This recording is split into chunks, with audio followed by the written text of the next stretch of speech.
Pinigilan ng Korte Suprema ang pagpapatupad ng bagong airtime limit ng COMELEC sa political ads ngayong eleksyon. Yan po ay tugon sa petisyon ng GMA Network at iba pang media companies. Nakatutok si Lia Manyalak. Noong mga nakaraang eleksyon, pinapayagan ang bawat kandidato na maglabas ng political ads sa limit na itinakda ng batas na ang bilang ay kada istasyon. Pero binago ito ng Commission on Elections ngayong election 2013 at ang ginawa, ang pagbilang ay kada kandidato na saan mang istasyon siya maglagay ng ad. Kanina, pinigilan ng Supreme Court ang COMELEC na ipatupad ang COMELEC Resolutions number 9615 at 9631 na nagtatakda ng implementing rules and regulations sa eleksyon sa Mayo at kung saan nakapaloob ang bagong airtime limits.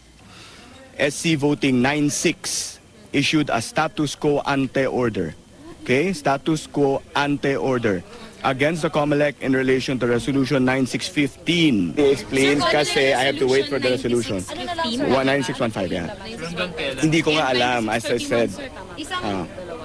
Ibig sabihin, balik sa dati ang ipatutupad na allowable airtime para sa mga national candidate na 120 minutes kada TV station at 180 minutes naman kada istasyon ng radyo. Sa mga lokal na kandidato, 60 minutes kada istasyon ng telebisyon at 90 minutes naman kada radio station.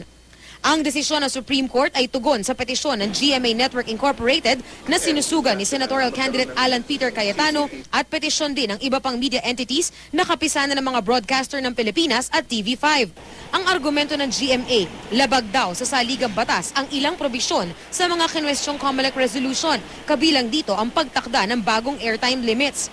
Nililimitahan daw ng mga resolusyon ng COMELEC ang karapatan ng publiko na makilatis ang mga kandidato.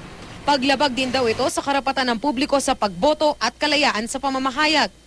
Tinututulan din ng GMA Network ang criminal liability para sa mga may-ari ng media outfit kapag lumagpas ang isang kandidato sa airtime limit nito.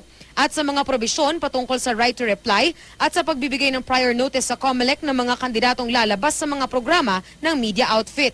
Hindi raw otorisado ang mga ito ng kahit anong batas. Lia Manyalak del Castillo, nakatutok, 24 oras.